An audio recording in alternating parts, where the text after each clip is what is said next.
Buenos días, licenciada. Buenos días, licenciada Iván. Con mi compañera vamos a explicar en qué consiste el enfoque cognitivo-conductual desde el punto de vista de Aaron Beck. Mi compañera es Priscila Abigail Hoyo y mi persona Paula Andrea Medina Aguirre. Bueno, empezando con la definición. ¿Qué es la terapia cognitivo-conductual? Bueno, este es un modelo de tratamiento psicoeducativo a corto plazo. Este es activo, es directo y va estructurado y dinámico de la manera en que se pueda plantear este, una, una conceptualización psicoterapéutica. Esto se hace a partir de diferentes factores, los cuales ayudan a desenvolver y a interactuar con el paciente y así poder conocer cuál es el problema por el cual está el paciente ahí con esa terapia. Esta, este, este enfoque o esta terapia se divide en tres fases. La primera es la evaluación, donde se hacen todas las preguntas de introducción y se conoce cuál es el problema que se va a tratar. Luego seguimos con la fase de aplicación de técnicas y sus principios básicos. Aquí lo que hacemos es conocer cuáles van a ser las técnicas que se van a aplicar en cada sesión y bueno, y así conocer prácticamente qué es lo que se va a tratar en cada sesión, para finalmente llegar a la última fase, que es la terminación del tratamiento. Y en esta misma se aplica lo que es la prevención de recaídas. Ahora, en la primera fase se examina cuidadosamente el caso de nuestro paciente. Se hace una entrevista y se hacen observaciones clínicas haciendo un registro tanto del paciente y haciendo un autorregistro basado en diferentes instrumentos. Esto se hace con la finalidad de formular una hipótesis acerca del problema de nuestro paciente y de esta manera poder trazar objetivos en el tratamiento. Ya cuando pasamos a la segunda fase, aquí lo que hacemos es estructurar las sesiones. Y dentro de estas sesiones se van planteando objetivos que debe alcanzar el paciente. Estos objetivos van acompañados de lo que es la aplicación de técnicas y posteriormente conocer los resultados que se van obteniendo dentro de cada sesión. Finalmente llegamos a lo que es la tercera fase. Esta última fase o etapa se hace prácticamente para poder conseguir un seguimiento de la persona. Esto se hace considerando que ya se le ha proporcionado todas las herramientas, ya se ha realizado todas las técnicas y ya se ha tratado de solucionar la problemática por la que llegó el paciente. Y después de esto, lo que se hace es utilizar estas herramientas para poder resolver cualquier situación, ya sea en el presente o en el futuro.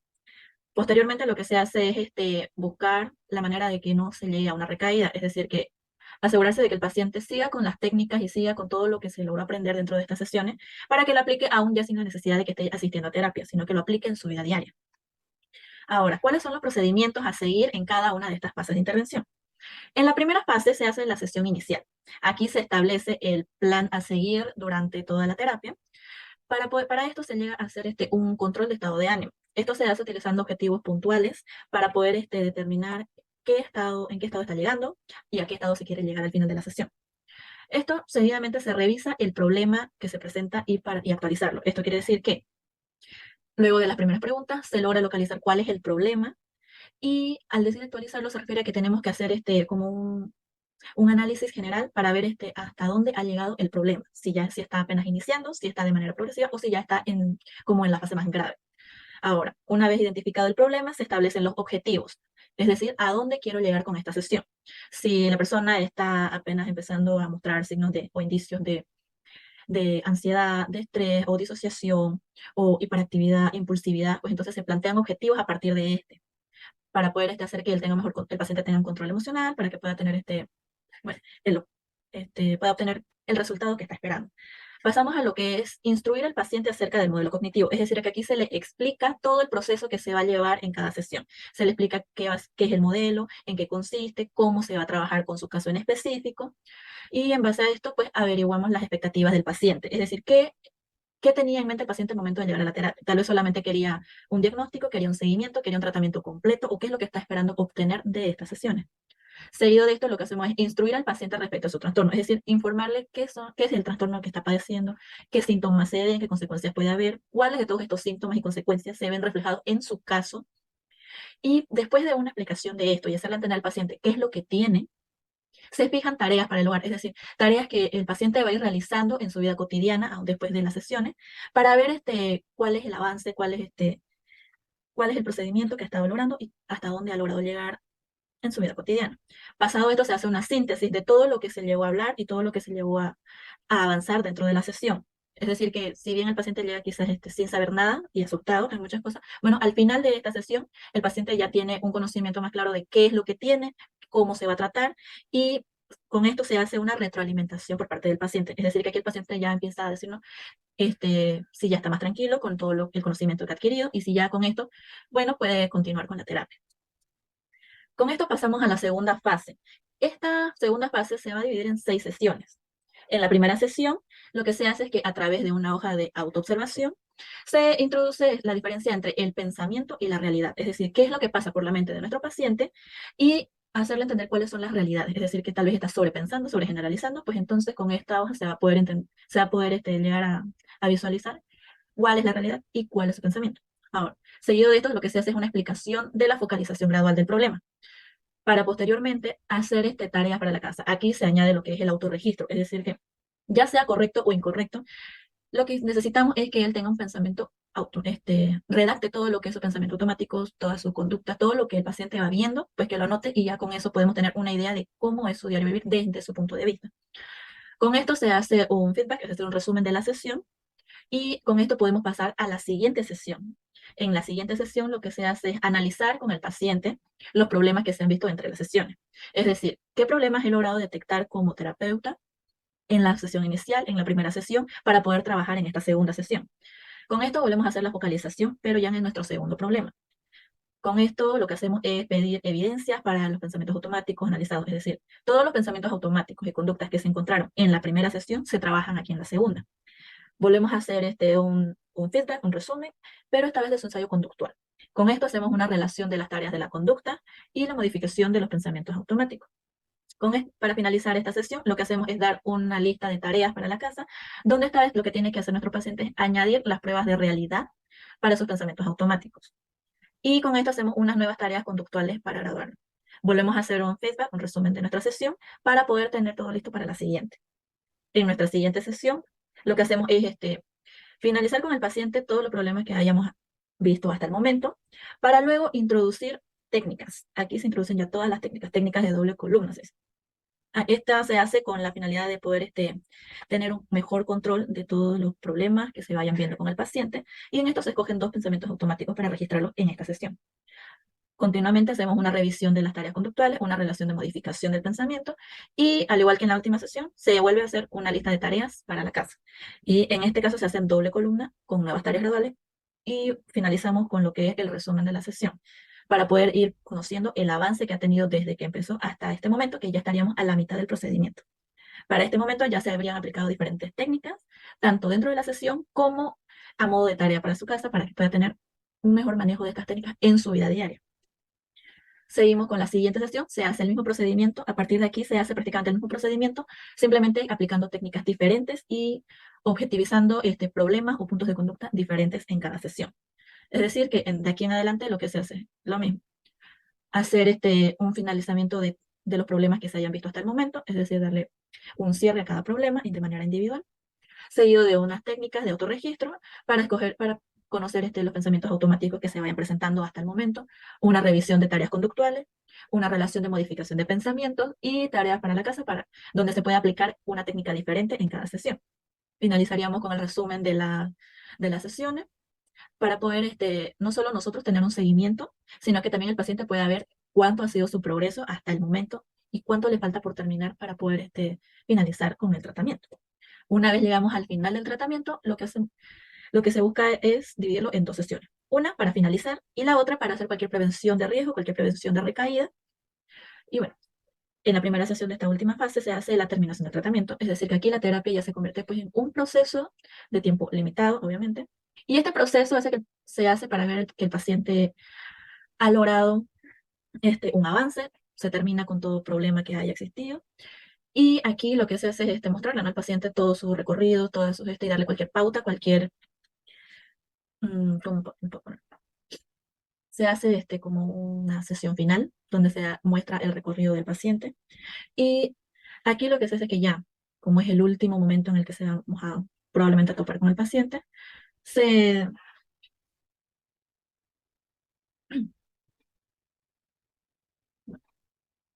se dan a conocer las últimas estrategias para que el paciente pueda terminar con su proceso. Bueno, Pasando a lo que son las prevenciones, pues al finalizar la terapia se hace es importante que el terapeuta junto con su paciente pues detecten cualquier posible situación, cualquier posible recaída, es decir, que si para este momento ya se ha tratado, no sé, su ansiedad, es importante que el paciente nos diga si es que ha sentido ansiedad de nuevo al mismo grado que la tuvo en sus primeras sesiones. Y si esto es así, pues entonces se vuelve a aplicar alguna técnica, alguna práctica para que éste pueda evitar una recaída. Beck recomienda de gran utilidad programar una sesión de apoyo después de finalizar el tratamiento, pues de esta manera se puede lograr un seguimiento gradual, el cual dura a lo mucho aproximado de 3 a 6 meses. Y con esto ya se haría simplemente como un seguimiento de terapia al año, como para prever cualquier tipo de recaída. Con esto pasaríamos a lo que son las técnicas de intervención y esta parte la explicaría mi compañera. Continuando con el enfoque cognitivo-conductual de Aaron Beck, pasaremos a las técnicas de intervención. Siguiente, por favor. Bien. La fase 1, que es la de evaluación. Aquí están las técnicas de exposición. Este tipo de técnicas se usan en los casos mayormente de fobias y de trastornos de ansiedad. Se basan en confrontar al paciente al estímulo que teme, ¿no? O el que genera este tipo de ansiedad, esta preocupación, hasta que éste se pueda reducir para que pueda el paciente aprender a gestionar su conducta ante él o a la vez que a un nivel cognitivo. Esto para que el pensamiento que le hace sentir malestar reduzca o disminuya. La fase 2, por favor. En la fase 2 tenemos las técnicas de la flecha descendente. Esta técnica es básica para el tratamiento de los trastornos psíquicos, formando parte casi de todas las técnicas cognitivos conductuales. Consiste en modificar los esquemas del pensamiento del paciente. ¿Cómo se realiza esto? A través de diversos métodos, también identificando los propios patrones de pensamiento y la influencia que éste tiene sobre la vida del paciente, para así ir generando junto al paciente alternativas cognitivas que le proporcionen una adaptabilidad y que sea funcional. Ahora, la técnica de entrenamiento y resolución de problemas.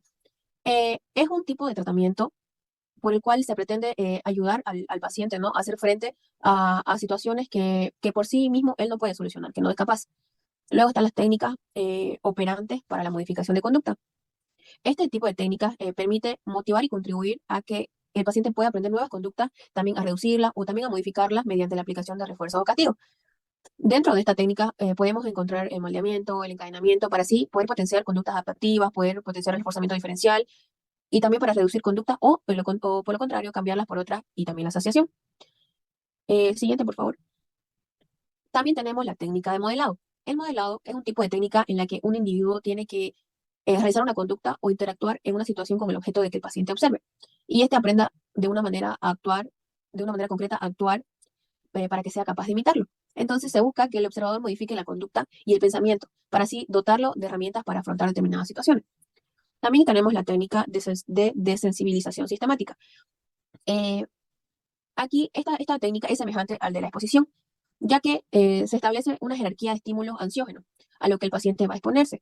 Esta técnica se diferencia de las técnicas anteriores porque, en el hecho de que previamente se ha entrenado al paciente en la realización de respuestas incompatibles con la ansiedad. Siguiente, por favor. Las técnicas de entrenamiento en autoinstrucciones.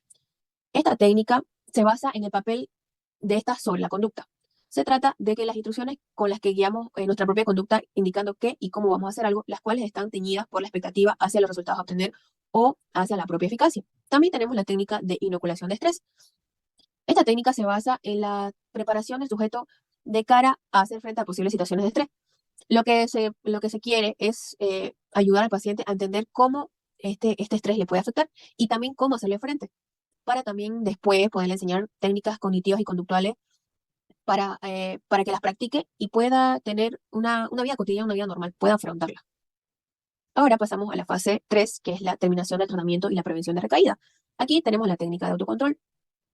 Es una habilidad de autogestión que es fundamental, que nos permite ser autónomos y poder adaptarnos al medio. Podemos también con esta técnica mantener nuestra conducta y también nuestros pensamientos estables a pesar de lo que acontezca, a pesar de dificultades. Pero muchas personas tienen dificultades en adecuar su conducta. Entonces, lo que pasa es que pueden producirse diferentes trastornos. La siguiente técnica es la técnica de relajación y de respiración. Entonces, la activación física y psíquica son elementos importantes para poder manejar la ansiedad y el estrés. Entonces, estas técnicas ayudan a gestionar la mente de los individuos. Ahora bien, Continuamos con la siguiente, por favor. Procedimiento de cada técnica de intervención. Entonces, en la fase 1 teníamos la fase 1 de evaluación. La siguiente, por favor. En la fase 1 de evaluación teníamos la técnica de exposición. Dentro de la técnica de exposición, tenemos la primera y la segunda sesión, que estas dos primeras sesiones se dedican a evaluar inicialmente el caso. Ya la sesión número 3, que es la fase educativa, aquí se trata de, bueno, tras efectuar las entrevistas iniciales, se procede a elaborar un análisis funcional y un análisis topográfico del problema, atendiendo a la información que se ha recogido a lo largo de estas dos primeras sesiones. Luego, se informa al paciente de las características de la respuesta que tiene sobre su ansiedad, los mecanismos de adquisición y el mantenimiento de la misma. Se le presenta el modelo cognitivo del pánico, resaltando el papel de las interpretaciones catastróficas en el momento de sufrir una crisis. Luego el resto de la sesión se dedica a explicar en qué iba a consistir el tratamiento y se remarca la necesidad de un papel activo del paciente, ¿no? Es importante que el paciente permanezca activo. Se le indica cómo debe aprender a controlar su activación psicofisiológica, sus pensamientos y la importancia de afrontar activamente las situaciones temidas. La última parte de esta sesión, de las técnicas de exposición, se la dedica al entrenamiento de respiraciones lentas y profundas. El terapeuta primero enseña cómo respirar diafragmáticamente, actuando como modelo, ¿no? Para darle el ejemplo, y luego se le indica el ritmo mientras repite el ejercicio. Luego, en la sesión 4, que es la discusión de pensamiento, en esta sesión se supervisó el cumplimiento de los ejercicios de respiración profunda, los anteriores mencionados, comprobando que se tiene que comprobar que los ha realizado casi todos los días. También se le pide generalizar las respiraciones profundas en otros momentos de su día, no solo cuando presente dificultades. Luego se pasa a la discusión de pensamientos catastrofistas presentes durante los ataques de pánico. Se realiza de forma conjunta un listado con las preocupaciones que solían presentarse con mayor frecuencia en esos momentos de crisis, ¿no? Luego está la sesión 5, que es el entrenamiento en distracción y exposición a estímulos interoceptivos. Aquí se le enseña al paciente a emplear técnicas de distracción con el fin de combatir la focalización sensorial en las sensaciones corporales. Aquí se le enseña cómo emplear determinadas actividades, cómo poder centrarse en un objeto, realizar operaciones mentales absorbentes. Luego, se discute sobre la necesidad de la exposición activa a los estímulos que generan una activación de la ansiedad. Luego de la sesión 6 a la sesión 11 es la exposición en vivo. Aquí se elabora en forma conjunta con el paciente un listado de situaciones temidas. También se le aconseja repetir situaciones ya superadas, aumentando el tiempo de exposición, también variando las condiciones ambientales. A lo largo de las siguientes sesiones se puede comprobar que la autoexposición es realizada de forma adecuada y que se han llegado a superar los ítems de este listado, los que están en más alto de la jerarquía. Y por último, la sesión 12, que es la de prevención de recaídas. Aquí son las últimas sesiones de tratamiento y sirven para valorar su evolución y reforzar el trabajo realizado por su parte. Se les recomienda, en esta última sesión, se le hace énfasis, ¿no? Si ya ha adquirido un mayor control de su activación y de sus pensamientos. Aquí se acuerda un objetivo de seguir practicando las técnicas aprendidas, en especial la respiración y la distracción. Continuando con las técnicas, pasamos a la fase 2, que es la aplicación de técnicas y sus principios básicos. Tenemos la técnica de la flecha descendente. Aquí se identifican los patrones de pensamiento y la influencia sobre la vida del paciente. También se genera junto al paciente alternativas cognitivas más adaptativas y funcionales. Luego, se utiliza una serie de preguntas en las cuales se busca explorar el porqué de cada respuesta que da nuestro paciente. Por ejemplo, ante temas que resulten importantes o significativos para él. Se pregunta también por el significado de esas ideas y de esos pensamientos, hasta puede llegar al punto donde el paciente comienza a dudar de sus pensamientos irracionales que posee. Y por último, tenemos eh, el objetivo es que la persona comience a interpretar las cosas que le suceden de otro modo y también plantear diferentes expectativas. Se comienza desde un pensamiento concreto hasta llegar a las creencias que lo sustenten. También se profundiza en las creencias más nucleares, perdón. Luego tenemos la técnica de entrenamiento en resolución de problemas. Aquí partimos de la orientación o actitud hacia los problemas. Aquí incluye respuestas de reconocimiento, de creencias, de valoraciones y de expectativas. Aquí también se ven las posibles dificultades, por ejemplo, de no saber reconocer los problemas o ver problemas donde no lo hay, hacer atribuciones inadecuadas sobre los mismos, valorarlos como amenaza. Luego, antes de eso, los componentes de esta orientación hacia los problemas son la percepción del problema, la atribución del problema, la valoración de este problema, el control personal, el compromiso de tiempo y por último el esfuerzo. Ahora sí, dentro de la definición y formulación del problema, es normal que los pacientes presenten varios problemas y no solo uno. Cuando esto ocurre, hay que establecer qué problema o problemas se van a considerar primero en función de variables de gravedad o cuál es la que le proporciona más malestar, qué preferencia tiene el cliente, en fin. Es fundamental definir y formular bien este problema, ya que en caso contrario no se encontrarán soluciones adecuadas o bien estas serán parciales. Entonces, para conseguir este objetivo de definir bien el problema, lo importante y lo crucial es la recogida de información. Hay que recoger toda la información posible del problema y realizando preguntas como, por ejemplo, ¿quién está implicado? ¿Qué sucede o qué no sucede? ¿Qué le molesta? ¿Con qué frecuencia, duración, intensidad pasa? ¿Dónde sucede? Entre otros. Luego tenemos la generación de soluciones alternativas. Aquí, una vez definido y formulado el problema, se trata de generar posibles soluciones del mismo. Dos consejos importantes para lograr una generación eficaz es no depender totalmente de viejos hábitos, es decir, pensamiento en aproximaciones diferentes, y no limitarse a las ideas convencionales, es decir, inventar ideas nuevas u originales. Luego tenemos la aplicación de la solución y la comprobación de su utilidad. Aquí entran tres aspectos. Primero, la aplicación de la solución. Para comprobar si la solución funciona, hay que ponerla en práctica. Luego está el autorregistro. Aquí conviene observar y registrar en un papel la aplicación de la solución y los resultados que se van obteniendo. Y por último está la autoevaluación. Tras un tiempo suficiente de aplicar la solución, se evalúan los resultados empleando los mismos criterios y también los mismos procedimientos de clasificación. Pasamos a las técnicas operantes para la modificación de conducta. Para que, para que la técnica, para que la primera técnica de moldeamiento sea efectiva, es necesario primero seleccionar la conducta y definirla de forma objetiva y clara. Luego, evaluar el nivel de ejecución real. Luego, seleccionar la conducta inicial que servirá como un punto de partida. También seleccionar los reforzadores que se van a utilizar eh, y reforzar diferencialmente las aproximaciones sucesivas. Luego, se procede al encadenamiento. Aquí se pueden dar tres tipos de encadenamiento. La presentación de la cadena total, está el encadenamiento hacia adelante y el encadenamiento hacia atrás. Y por último, tenemos la instigación o la atenuación. La instigación como guía se utiliza para enseñar conductas que solo mediante las aproximaciones sucesivas se resulta difícil adquirir. También aquí se va a desarrollar, perdón, una conducta que facilite el empleo de señales, instrucciones, gestos, por eso direcciones, para iniciar la respuesta. Y los instigadores ayudan a iniciar una respuesta y a que se lleve esta misma a cabo. Tenemos la técnica de modelado. Aquí implican tres fases: exposición y observación, adquisición y por último aceptación, ejecución e imitación. En la exposición, el primer paso de cualquier entrenamiento en modelado es necesariamente la observación de la conducta, también las acciones u opiniones del modelo real o simbólico. En la adquisición, el segundo paso es asegurar que el observador adquiere la conducta del modelo. Para ello, es importante asegurar de que este observador presta atención, ¿no?, al modelo, al ejemplo, que también retiene esta conducta y que será capaz luego de reproducirla. Y la aceptación o ejecución. El tercer paso es la ejecución de estas conductas que ha observado el paciente y las ha adquirido. Es importante señalar también que la exposición al modelo y la adquisición de las conductas por parte de este observador o del paciente no garantiza que las ejecute posteriormente o si las realiza sean similares a las esperables. Siguiente, por favor. La técnica de desensibilización sistemática. Eh, Dentro de la elección de la respuesta incompatible con la ansiedad y posible entrenamiento, aquí, dentro del posible entrenamiento, quizás los procedimientos más utilizados en la aplicación de esta técnica. Entonces, este tipo de entrenamiento y relajación presenta la ventaja de tener una estructura bien sistematizada, para que así facilite su entrenamiento y su aprendizaje. Ahora está la elaboración de jerarquía de ansiedad. Aquí la presentación gradual del estímulo temido, el que hace que se dé la ansiedad, requiere la elaboración de una jerarquía de exposición para que así ordene los pasos que se irán dando en el acercamiento y en el manejo de este estímulo. Esta jerarquía contempla desde los más fáciles hasta los más difíciles. Para la graduación de la intensidad de estos ítems se utiliza una escala de ansiedad subjetiva de 0 a 100. Entonces los ítems de la jerarquía deben ser concretos y cercanos a la realidad del sujeto. Ahora tenemos la valoración de la capacidad imaginativa y entrenamiento en imaginación si se requiere. Aquí el entrenamiento en imaginación comienza con escenas neutras que no tienen que ver con el problema de ansiedad. Para una vez lograda una capacidad imaginativa adecuada, valorar si los ítems de la jerarquía que se realizó producen la ansiedad que se les ha asignado durante su elaboración. Ahora tenemos la técnica de entrenamiento en autoinstrucciones. Aquí, un programa de autoinstrucción típico incluye afirmaciones relacionadas con los siguientes aspectos.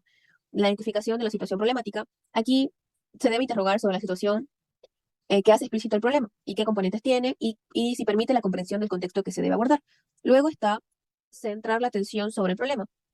Aquí es mediante preguntas y respuestas sobre la tarea y que se recibe y también se da la retroalimentación informativa y la focalización de la atención en ella. Luego tenemos las reglas específicas sobre las contingencias y la forma de encauzar la situación hacia la solución. Aquí son autoinstrucciones sobre el proceso de actuación, cómo actuar en las diferentes fases y frente a cambios de la situación. Luego tenemos qué hacer con los errores cometidos. Las autoinstrucciones sobre cómo actuar frente a un resultado inadecuado. Aquí serán estas autoinstrucciones que se tratan de cómo actuar frente a un resultado inadecuado o no esperado y que facilitan la flexibilidad cognitiva. Y por último tenemos el autorrefuerzo. Aquí las autoinstrucciones de autorrefuerzo son unas autoevaluaciones de los resultados obtenidos que tienen un efecto tipo motivador. Luego tenemos las técnicas de inoculación de estrés. Primeramente se debe identificar el problema. El primer paso consiste en identificar, como mencioné, Para ello es necesario ayudar a definir los problemas de forma concreta. Luego tenemos la evaluación. Durante este proceso de evaluación es necesario determinar hasta qué punto las dificultades de afrontamiento a las situaciones estresantes eh, que experimenta la persona se debe a un déficit de habilidades específicas. Luego tenemos la conceptualización del problema. Una vez llevado a cabo el proceso de evaluación, se proporciona una reconceptualización del problema en los términos que permitan abordar de forma más efectiva. Esta reconceptualización implica transmitir al cliente que el estrés que tiene, tiene diferentes componentes y diferentes fases. Luego está la fase de adquisición y entrenamiento de habilidades. Durante esta fase, el cliente, obviamente con ayuda del terapeuta, revisa, aprende y también entrena durante las sesiones estratégicas de afrontamiento que le permiten abordar estas situaciones, ¿no? Y por último, tenemos las acciones a llevar a cabo durante la fase eh, de adquisición y entrenamiento de habilidades. Entonces, aquí eh, comprende una serie de fases. Lo primero, determinar qué estilo es el más adecuado para el cliente. Y luego, examinar qué nivel de esfuerzo conlleva afrontar el problema. Luego, entrenar estrategias centradas en el problema y que estén orientadas a la modificación de esta. Y por último, cuando la situación sea estresante e incontrolable, entrenar estrategias de afrontamiento que sean paliativas, ¿no? Frente a este estímulo que cause ansiedad. La siguiente, por favor. La última fase es la fase 3, la fase de terminación del tratamiento y prevención de recaída. Aquí tenemos las técnicas de autocontrol. Primero se realiza la autoobservación, perdón. Luego se establecen los objetivos. Seguidamente tenemos entrenamientos en técnicas concretas y se establecen criterios de ejecución. Estos guiarán al entrenamiento de estas técnicas. También tenemos la aplicación de las técnicas en un contexto real, mediante la autoobservación, la aplicación de la técnica, la autoevaluación, el autorrefuerzo y la autocorrección. Y también tenemos la evaluación crítica de las aplicaciones con el terapeuta. Aquí es donde se analizan las dificultades y problemas que hayan surgido. Algunos elementos a tomar en cuenta son identificar el tipo de conducta que está causando el problema. Luego, entrenar al paciente con las técnicas adecuadas e implementación de relajación y desarrollar la habilidad para la confrontación de las conductas desadaptadas. Por último, tenemos las técnicas de relajación y respiración. Dentro de esta podemos distinguir varias. Primeramente vamos a ver la práctica de la relajación progresiva. Esta requiere tener en cuenta una serie de indicaciones. Por ejemplo, se trata de seguir una secuencia ordenada. Por ejemplo, comenzar por las manos y acabando en los pies. Si se olvida algún músculo para tensar y relajarse, se aconseja continuar con el siguiente. El tiempo de duración de esta tensión debe ser de unos 4 segundos aproximadamente. También se debe mantener el músculo relajado durante unos 15 segundos. Al relajar, debe soltar el músculo de repente. También es útil imaginar en cada momento los músculos que están tensados y relajados, su forma, especialmente cuando el músculo está relajado. Y también es aconsejable concentrarse durante un tiempo en la agradable sensación de relajar cada músculo. Ahora tenemos la técnica de respiración. El objetivo de esta técnica es conseguir un patrón respiratorio apropiado. Este ejercicio varía en función del objetivo de cada intervención. Entonces, la inspiración correcta fisiológicamente es obviamente la nasal, de manera que es la que debemos utilizar en todos los ejercicios de respiración. Eh, También dentro de esta debe determinarse el tipo de respiración habitual. Por ejemplo, puede ser de pie, sentado o tumbado. ¿Cuánto dura esta? La capacidad respiratoria que tiene el paciente y la fluidez de la respiración. Y también tomar en cuenta si es que tiene problemas respiratorios específicos. Luego tenemos la respiración profunda. Se trata de un ejercicio que es bastante útil para reducir el estrés, perdón, para reducir el nivel de activación en general. Algunas indicaciones son, por ejemplo, sentarse cómodamente, colocar la mano izquierda sobre el abdomen y la derecha sobre la izquierda. Comenzar a respirar y notar cómo se va llenando de aire la bolsa y cómo la onda asciende hasta los hombros. Eso se debe inspirar durante 3 a 5 segundos. Exhalar el aire despacio al mismo tiempo que uno mismo se da indicaciones o sugestiones de relajación. También tenemos la respiración contada. Esta consiste en entrenar una respiración más diafragmática. Es una respiración abdominal, puede ser respiración abdominal, puede ser una respiración intercostal o una respiración alternada. Eh, Eso sería todo. Perdón, falta todavía los conceptos fundamentales. Ahora bien, en los conceptos fundamentales eh, tenemos el cognitivo conductual. Un ejemplo podría ser una persona que sufre de ansiedad puede aprender a identificar los pensamientos negativos que le provocan ansiedad. Como por ejemplo, nadie me va a querer hablar o van a pensar que soy aburrido. Entonces, a través de la terapia se puede aprender a cuestionar estos pensamientos y a poder reemplazarlos por otros más realistas y positivos. También tenemos los procesos cognitivos. Estos procesos son los que tenemos mentales superiores. Por ejemplo, cuando estamos en una reunión y queremos prestar atención al orador o al que está hablando, estamos utilizando nuestros procesos cognitivos de atención para poder enfocarnos en un solo objetivo, ¿no? Siguiente, por favor. El trastorno mental. Esta es una alteración que involucra conductas fisiológicas del sujeto. Por ejemplo, un trastorno mental que se ve más comúnmente podría ser una persona que sufre ansiedad social y tiene dificultades para interactuar con otras en situaciones sociales. La psicoterapia. Este es un conjunto de métodos y técnicas que utilizan para cualquier tipo de tratamiento de enfermedades psicológicas. Por ejemplo, si una persona tiene problemas para comunicarse con los demás, la psicoterapia puede ayudarle a mejorar sus habilidades de comunicación y establecer relaciones más saludables. La psicología, esta es una disciplina, ¿no?, que estudia los procesos psíquicos del ser humano. Por ejemplo, la psicología puede ser útil para abordar y atender procesos psicológicos individuales como la ansiedad, la depresión, la bipolaridad, entre otros. Siguiente, por favor. Las operaciones cognitivas. Esto comprende actividades mentales del cerebro. Por ejemplo, la motivación es un proceso por el que alguien orienta su conducta y su energía a la dedicación de un tema o de un interés en específico. Luego tenemos la terapia breve. Esta está orientada a incrementar la conciencia de los consultantes acerca del comportamiento, de sus comportamientos problemáticos. Entonces, un ejemplo, una persona que sufre ansiedad y estrés debido a su trabajo busca ayuda psicológica. El terapeuta utiliza la terapia breve para requerir en el problema inmediato y en las herramientas terapéuticas necesarias para poder solucionarlo. Tenemos también la terapia central de soluciones. Estas son terapias ya más postmodernas o postestructurales. Ejemplo, en lugar de trabajar en los problemas, se puede enfocar en identificar soluciones satisfactorias para los problemas. Siguiente, por favor. La terapia la triada cognitiva, perdón. Esta, vamos a dar un ejemplo. Supongamos que una persona tiene una entrevista de trabajo importante. Si esta persona tiene una triada cognitiva negativa, podría pensar lo siguiente. Pensamientos negativos sobre uno mismo. No soy lo suficientemente bueno para este trabajo, no tengo la habilidad necesaria para hacerlo. También puede ser que tenga pensamientos negativos sobre el mundo. El mundo es un lugar difícil y competitivo, nunca tendré éxito en mi carrera. También se dan visiones negativas del futuro.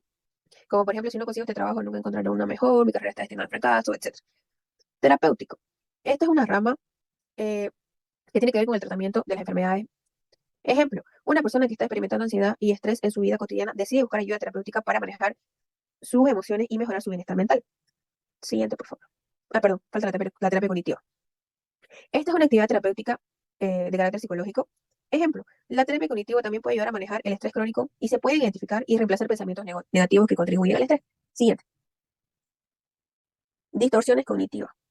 Las distorsiones cognitivas son errores en el procesamiento de la información. Por ejemplo, una persona puede pensar que si no logra hacer todo lo que se confeccionó en un día, entonces es un fracaso total. Siguiente, por favor. Perturbación emocional. Aquí podríamos dar un ejemplo de, por ejemplo, sentir ansiedad o estrés antes de una presentación importante en el trabajo o en la escuela. Estas emociones negativas como el miedo, la tristeza y la ira pueden afectar negativamente la calidad de vida cuando son intensos y habituales. También tenemos el trastorno disocial.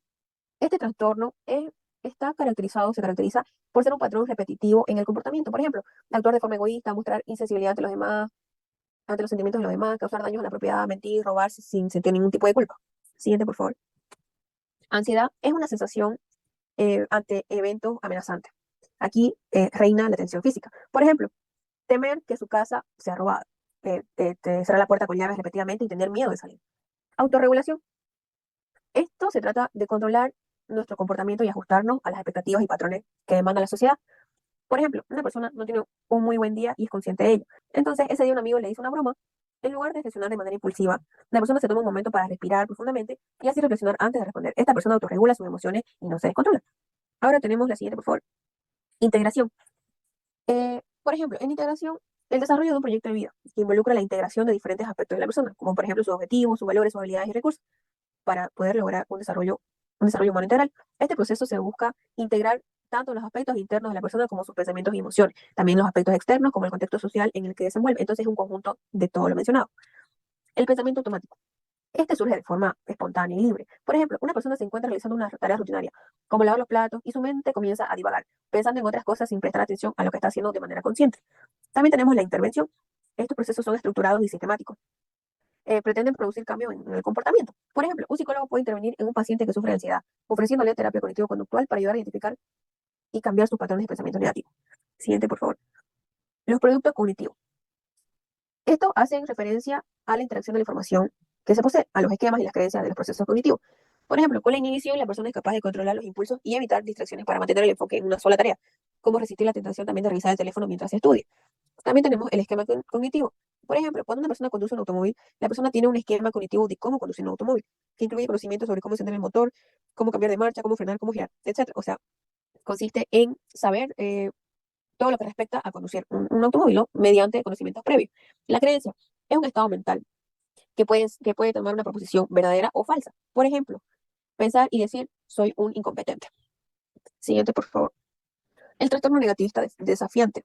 Este es un tipo de patrón que se caracteriza por el enfado, por la irritabilidad. Por ejemplo, discutir con adultos o con quien represente la autoridad. También tenemos el tratamiento cognitivo-conductual. Este trabaja ayudando a los pacientes, ¿no? Para que puedan cambiar tanto pensamientos como emociones y conductas.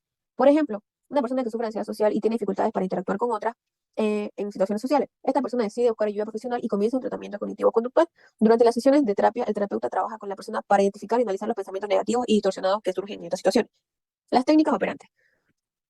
Por ejemplo, la conducta de lavarse los dientes. Podríamos dividirla en pequeños fragmentos. Por ejemplo, primero modo de recoger el cepillo, luego modelo de arriba hacia abajo, luego enjuagarse y luego limpiar los utensilios. Siguiente, por favor. Efecto bola de nieve. Este se relaciona con la motivación y la superación personal de cada individuo. Por ejemplo, cuando una persona empieza a trabajar en una empresa desde el rango más bajo, luego va cumpliendo metas hasta llegar al puesto más alto. También tenemos las estrategias conductuales, que estos es un conjunto de reglas determinadas por factores genéticos. Por ejemplo, la vida cotidiana y social, así como el ambiente educativo y laboral, exigen que los individuos resuelvan problemas. En este caso, se pueden utilizar estrategias conductuales para mejorar la capacidad de resolución de problemas. La sobregeneralización. Esto es elaborar una conclusión general a partir de uno o varios hechos. Por ejemplo, supongamos que una persona tiene una mala experiencia con un perro agresivo. A raíz de esta experiencia, esa persona podría sobregeneralizar y creer que todos los perros son peligrosos y agresivos, evitando interactuar con cualquier perro en el futuro. Siguiente, por favor. Por último, tenemos la conducta disruptiva, que consiste en la tendencia a atacar a otro individuo. Por ejemplo, persona que tenga una actitud vengativa en contra de otra.